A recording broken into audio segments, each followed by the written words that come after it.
Hello, beautiful Sagittarians. These are going to be your messages for the next few weeks, probably November, December, somewhere there.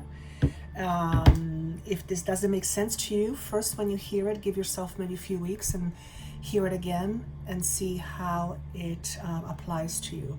Generally speaking, there's something always that you can take away from what I offer, and what I offer is a way of looking at things that can help you shift your perception.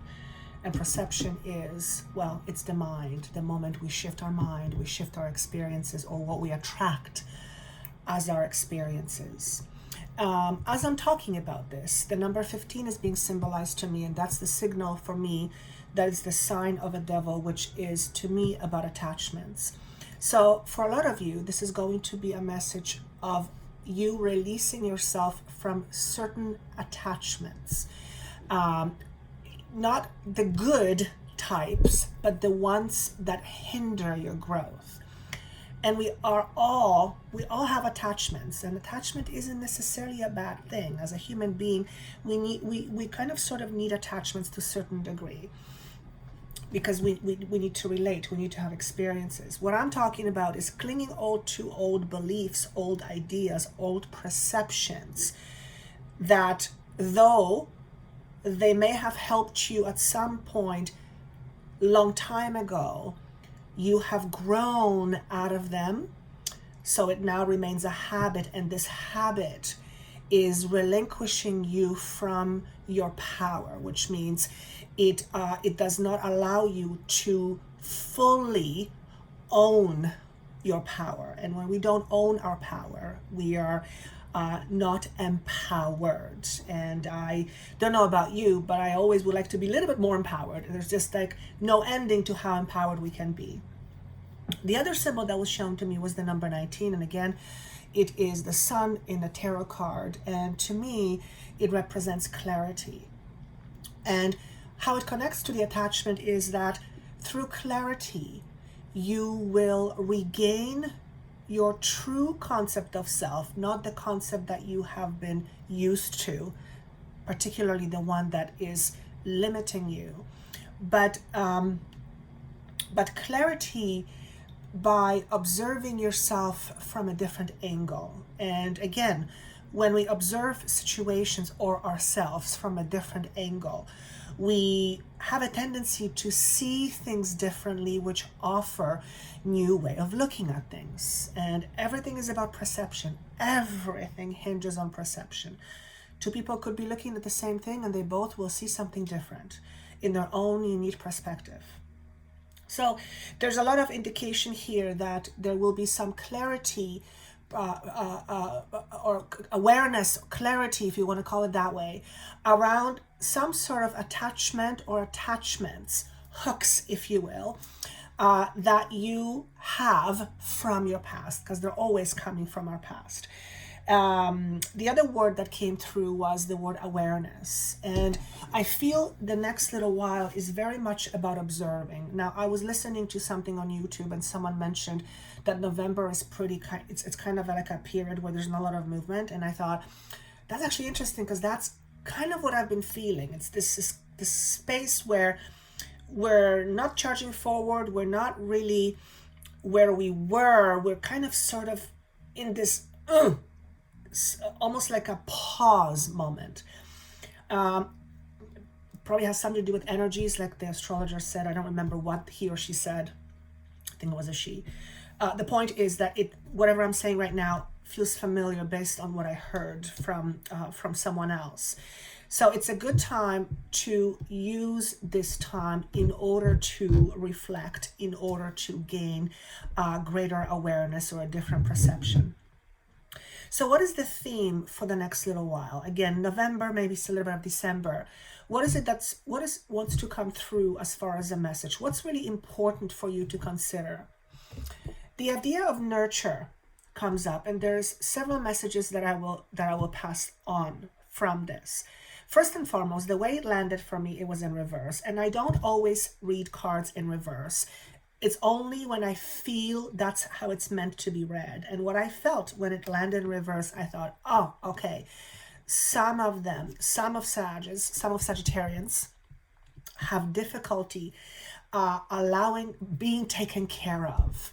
Now, why would anyone not want to be taken care of? Well, there's few reasons for that. Number one, the first one that comes to me is you deep inside, you may feel you're not worth it, okay, or you're not worthy. That's one. Another one is you're not used to being taken care of, so having someone take care of you can be very scary. Perhaps it's scary because the last time you had someone take care of you, they took advantage of you, and this time around, you're not gonna let that happen. But if you let your past decide your future, then you are living your future based on your past, which means you're living your past.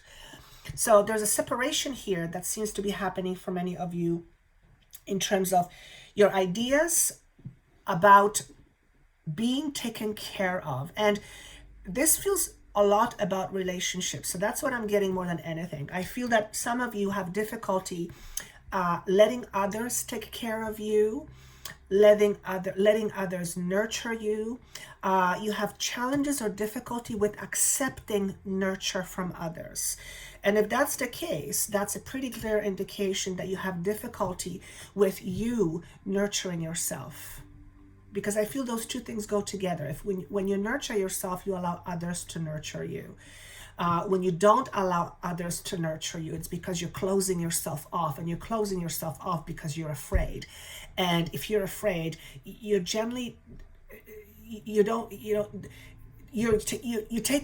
make sure that you're doing things to mitigate potential problems. You're not spending time and energy to nurture yourself from ground up.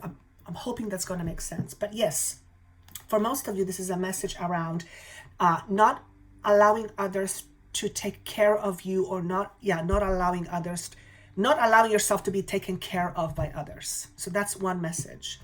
I'm going to go further with that message. If this is you, chances are it's because it is connected to some sort of a fear. Safety, security, some sort of a fear. The red here to me tells me it's safety, security. And again, you may have been betrayed the last time you let someone into your life. And as a result of that, you said, nope, never again. So that's something for you to consider looking at if it applies, because that is a form of an attachment. It's an attachment to some circumstance that is now hindering your growth. And the circumstance is always inner history. For others of you, it is really important to learn how to nurture yourself and to not feel bad about it. It's important how to nurture yourself and to not feel bad about it. Perhaps you are one of those people that takes great pride in taking care of others, but you don't take care of you as much as you take care of others. When that happens on a regular basis, this thing called resentment begins to creep in. Because in the perfect world, there's an equal exchange of give and receive. And it doesn't mean 50-50. It could be 60-40. It could be various things. But whatever that is, there has to be some sort of an semi-equal exchange of giving and receiving. Because if we only give, then we don't replenish. And eventually we'll run on empty. And when we run on empty, we begin to feel things we don't want to feel. Angry, depressed, not happy. You get the picture, right? Also, if there are things that are really important for you, then you must take care of it. You need to think of yourself as the most important person in your life. And this message seems to come across quite a bit. So I know that Spirit is trying to drive this home. And that is that if you take care of yourself as being the most important person in your life, then everyone you help from that place will get the best of you. In other words, if you don't take care of you and you give from a space of not having enough for yourself, then you are the one who ends up being resentful or angry, or however, or not happy. or feeling like everybody is taking advantage of you. So it's about learning how to take care of you by first acknowledging and accepting and being okay with the fact that you are the most important person in your life. If you have your own family and you have your kids, if you're not taking care of you, your kids are not going to get the best of you. You get the picture. So sounds like the month of November or so is heavy on self-nurture.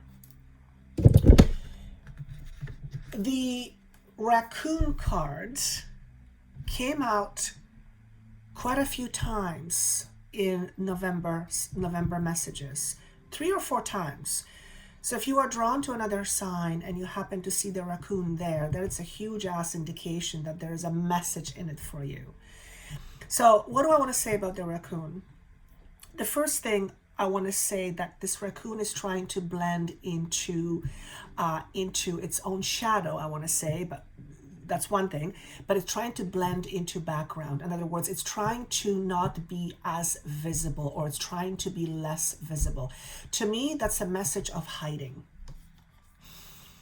If you have been hiding for whatever reason, and usually we hide because we are afraid. We don't usually hide because we're happy. We usually hide because we're afraid. But if you have been hiding, chances are that over the next little while, you will recognize it, number one, and number two, you will begin to understand it deeper. And when you begin to understand it deeper, you are clear on what the problem is in terms of why are you hiding. Because the reality is you can't hide forever. Yeah, I guess that's true. You can't hide forever. It's always going to get you. Whatever it is you're hiding from, it's always going to get you. Because whatever it is that you're hiding from is not something from outside. It's something that's from within you. Which brings in the word acceptance. Perhaps you are one of those individuals that has very much difficulty accepting yourself as you are. And listen, if you've got some stuff going on, particularly health problems or relationship problems, or, yeah, that can be difficult to accept. But unless you accept what is, you're fighting it. And when you fight something that is, and you can't change it, then you're at war. There is no peace. You're at conflict. Acceptance, huge piece. And acceptance and nurture, to me, goes hand in hand. If you don't accept yourself as the most important person in your life, or at least as important as everybody else, then you're not going to give yourself equal amount of energy to take care of yourself. You just simply won't do that. You will be someone who tends to overplease, and we already know how that works. It doesn't. Not only that, if you are the type of person that likes to overplease, understand why you overplease in the first place. What does it give you? What does overpleasing give you in return? And if you're quick to say nothing, I'll say not so fast. If there was nothing you got from it, you simply would not engage in it. It gives you something. It's just that whatever this something is deep in your subconscious mind, so you're not able to see it quite clearly just yet. But with a bit of contemplation and awareness, you can bring that up to the surface. Equal opportunity, equal opportunity, equal opportunity. I just want to say equal opportunity, and I want to just leave it, which is kind of odd. Equal opportunity. Okay. Everyone has equal opportunities. Yes, I guess.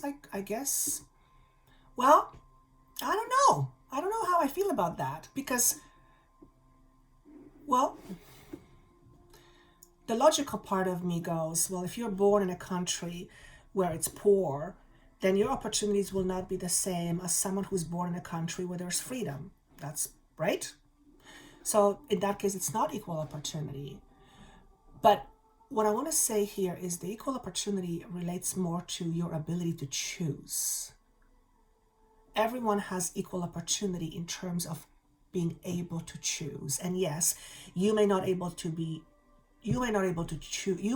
to choose ultimately this one thing, but you can choose something that is different, but the same, but feels the same.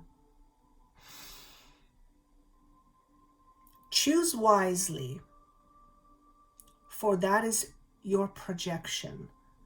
Whatever you project out of you will come back to you multiplied. I feel like this is a message of choosing differently. The equal opportunity here, I mean, give me your take on it. It's kind of interesting. It's up for debate. That just shows that not everything I hear I accept right away, because my mind gets lost. But whatever I receive, I ultimately know it's some higher truth. I'm just not in an awareness where I can see it. And I know this from other examples. So this one is interesting. I'd love to see your take on it. Now, what are you leaving behind? Yes, you're going to love this. 5 of Cups. Scarcity thinking. Being constantly preoccupied with what has been lost versus what is or what has been gained. This to me depicts a person who is set on believing that because they've lost something, they will never have something again, or they will never be able to get anywhere or get something good. It's scarcity thinking. It's poverty consciousness. This feeling comes from having had loss. No question about it. And every single individual has lost something. We all have. Loss is part of life. Pain is part of the experience of being a human, of being alive, of being a human being. But this is about not so much about having lost something in the past. It's about holding on to the idea that because you've lost that, it's going to happen again. So you focus on trying to make sure it doesn't happen. But whenever you focus on something, you bring more of that to you. So for some of you, this is a message of, rather than thinking of the past in terms of what you had and don't have now, think in terms of what you do have now and what is better.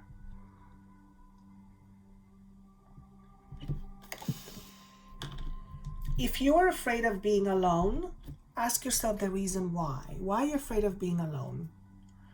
What comes to you when you ask yourself, am I afraid of being alone? And if the answer is yes, ask yourself, what is it about being alone that I'm afraid of? And for some of you, it may be because it will make you feel unloved, right? And that's a scary proposition. But if you rely on others to feel loved solely, then that's a bit of a problem, because unless you learn to love you, and I know for some of you this phrase is going to make your skin crawl because it made me for a while, but it really is about educating yourself on the prospect of, what does it mean to love me? What does it mean to love you? When you ask yourself, what does it mean to love myself? What comes to you? I do these exercises with clients where I will put them in a certain state, light hypnosis. I'm a hypnotherapist as well, where they will tune into their deeper subconscious part in order to hear those answers when certain questions are posed. So again, because November seems to be a time of contemplation and awareness, these might be the questions that you might want to ask yourself. What does it take? What does it mean to love myself? Which is the same as nurture. For me, as an example, I mean, there's a gazillion ways to love myself, but for me, being loving to myself means being true to myself. That's a very loving act towards myself. And I haven't always been true to myself. As a matter of fact, I haven't been true to myself for most of my life until very recently. And I understand now how important that is, because when we are not true to ourselves, we are simply not aligned. And when we are not aligned, we have difficulty with flowing gracefully with life. And life is like a river. It has its own current, and the current knows where it's going. Like the river knows where it's going. If you ever tried stopping a river, you realize that the moment you put a dam here, it's going to flow somewhere else.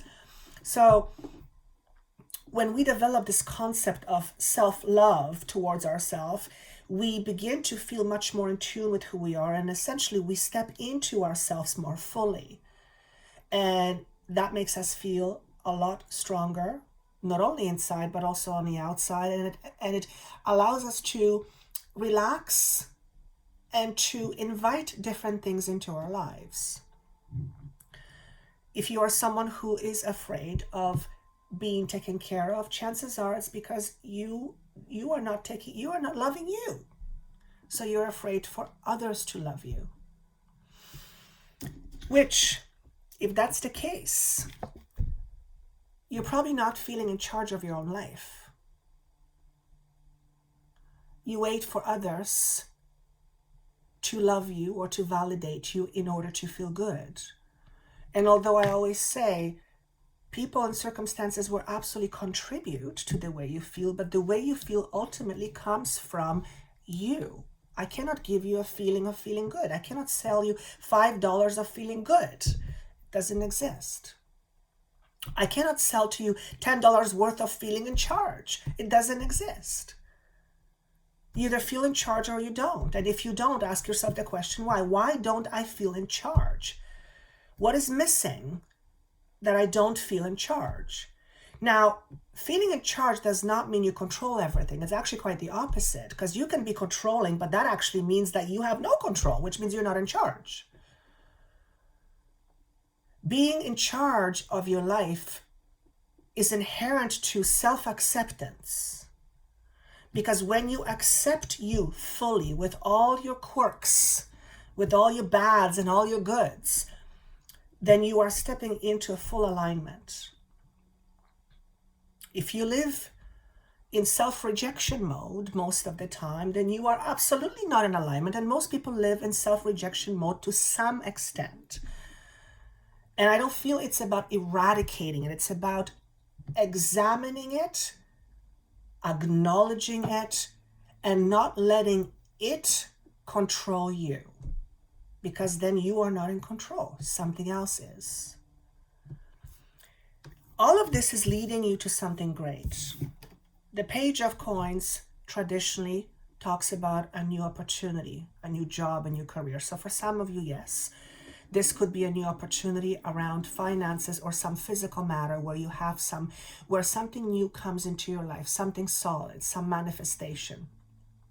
For others of you, this is about you regaining your sense of value. I see money or coin cards or money cards as value, not just value, physical value of money, but a value as far as you being a human and your own value, our own value. So all this contemplation and all this self-nurture is going to lead you to some brand new beginning. But that absolutely makes sense to me, because the moment you begin to change and shift your perception of you is the moment you begin to think differently, and your thoughts are fuel for manifestation. So it is quite frankly impossible not to shift in terms of your thinking and not see it come into fruition eventually. It's virtually impossible. Think of yourself as a dial, and every time you shift your perspective, the dial is turned and you're pointing in a different direction. Anything you're pointing at is what you attract more to. You think of yourself as a laser beam, and you're pointing in a certain direction, and then you shift your thinking and the dial turns and the pointer moves slightly to a different angle, and now it's going to attract whatever it is connecting to. So if you are not used to nurturing yourself and you begin to nurture yourself, it is impossible for that not to crystallize itself in a physical manifestation, whether it be a job, whether it be an opportunity, whether it would be a relationship, whatever it may be, something physical. It's almost impossible for that not to happen eventually. The problem we run into is the when and the how. And early on, a few years ago when I was doing this work, I think Spirit actually said, or somebody said to me, the when and how, it's none of your effing business. And I thought that was kind of funny. Because at the end of the day, we have no control over that. We have absolutely zero control over the when and the how. The only control we have is over the process that eventually takes us there. But we can't control the outcome. We can only control the process that leads to an outcome. And the process begins with you. Because you are part of the process of creation. You are creating every single day. You're a big part of your manifestation. You do your thing, the universe does its thing, and you come together and boom, there it is. So if you have been wishing or hoping for something, ask yourself, what is that thing that I wish for or hope for? If you're wanting to be loved by somebody, you ask yourself the question, do I love me first? Because in order to allow love in, you have to be loving to yourself. Otherwise, you'll push it away. Particularly if you feel not good enough or not worthy, you will absolutely kick that SHIT in the groin and you'll say, no, thank you. Because it'll go against everything that you believe or what is true to you. And what is true to you isn't always logical or conscious for that matter. What is true for you is what you believe, and it's based on your experiences. So if your belief is that love hurts and you choose to believe that love hurts, love will hurt. There's no question about it. Because you can always, and you always will, live up to your truth. That's why self-love is so important. Self-love, you know what self-love is? Self-love is recognition of who you are. Not the person in a human body, but the eternal spirit that is capable of anything. And although you have your limitations and I have my limitations and we have limitations for being a human, the limitations we pose on ourselves are far more than the limitations we have as humans. We limit ourselves all the time. I can't do this, I can't do that, I'm not good enough. We limit ourselves all the time without even knowing it because it's in the background. It's a story that plays on over and over without us consciously thinking about it. But because November is the time of awareness, and it's time to slow down and contemplate, you might find these things become visible to you, become conscious to you, which means you'll have new awareness. And when there is new awareness, thereafter is healing. So the healing, crisis, and purging card is, well, it's a card of healing. So projections, rejections. Be mindful on what you project out into the world. What do I mean when I say that? What thoughts or beliefs do you have about you in terms of who you are? Because that is what you will project out. If you believe in your mind that you are not lovable, you will project not being lovable into the world. Whatever you project out into the world will invite friends of like vibration and it will come back to you tenfold, usually sooner than later. So it's really important to kind of look underneath the covers, so to speak. What are your shadows? What are your triggers? What are your critters that you are not looking at? Maybe because you don't want to, or maybe because you simply don't know. What you project out of you in terms of what you think, what you feel, is usually what comes to you. If you do that on a regular basis. And I don't mean that sometimes you may have a bad day and you say, oh shit, that was stupid. And then you just move on, but you know you're not stupid. I don't mean that. What I mean is, if you have a persistent voice in your head that says, I'm not enough, for example, then you will project that into the world, and you will invite situations that will make you feel like you are not good enough. It'll tell you you're not good enough. So it's important that you know what you project. The sacrifice is an interesting message, because I read it and it didn't quite resonate, and I felt a different message come through. So here's what I'm getting through this message. What are you willing to let go of or sacrifice in order to be happy? There is a brand new beginning forming in terms of creating a brand new foundation. Foundation meaning what you believe and how you go about things and what you think. For some of you, in order to be happy, you might have to let go of the notion that you are not good enough. And I'm using this example because it's fairly standard, it's fairly common. And when we feel that way for a while, it's who we are. It's our home. It's what feels safe. And if you want to be happy, you might not let go of that safety. And that isn't always very easy, which means you have to be determined. When you let go of that, imagine what you will gain in return. And although at the beginning, when you choose to let that go, it's hard, and I can feel it in my throat. So it's not an easy thing to let go of, because it feels like a baby blanket. It feels like home. It's what's familiar. It's your friend. So that's the message I get from this card. What are you willing to let go of in order to be happy, or in order to be loved, or in order to be abundant, or in order to be joyful, or in order to be healthy? If you are someone who is constantly battling with health, ask yourself the question, what is my belief about my health? Perhaps you've watched your parent always being sick, and you've learned that, well, I guess that's how it goes, so I'm going to be the same way. And logically, you would never tell yourself, I'm sick, and you would never do it consciously, because nobody does that. But that's what we do. We, monkey see, monkey do. We experience what we experience, and oftentimes we follow suit. Perhaps you feel a certain way about relationships because it's what you've watched relationships when you were growing up, what you've watched about relationships when you were growing up. You might have to let go of that truth. And it is your truth. If you've experienced it, it's your truth to some extent. You might have to let go of that truth and create a different truth. Remember, it's not you believe it when you'll see it. It's belief first, then you'll see it. We usually have it backwards.